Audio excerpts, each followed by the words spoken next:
All right, upstairs, real quick, put new shutoffs in here because the old ones, I couldn't even turn them. Not good. New shutoff here.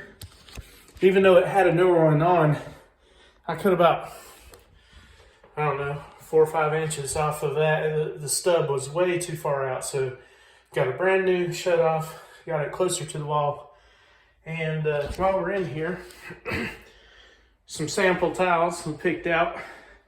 Keep in mind, this is going to be reglazed white. Thinking about doing some shiplap white. And of course, new vanity top. New doors and drawers, but maybe a similar color. And I don't know.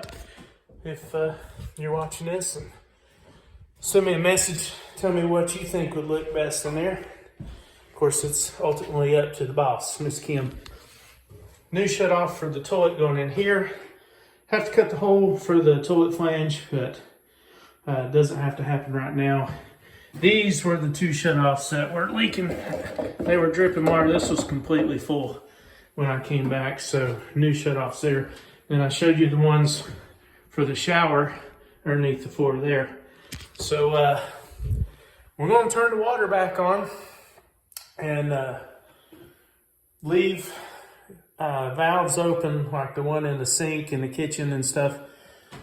As you're turning water back on, and you want to crank it open slowly. You don't want a big inrush of pressure on your lines, and keeping those other faucets and valves open is going to allow to push all that air out of there. And then don't forget to turn your hot water heater breaker back on so you'll have hot water. All right, that's it. Peace.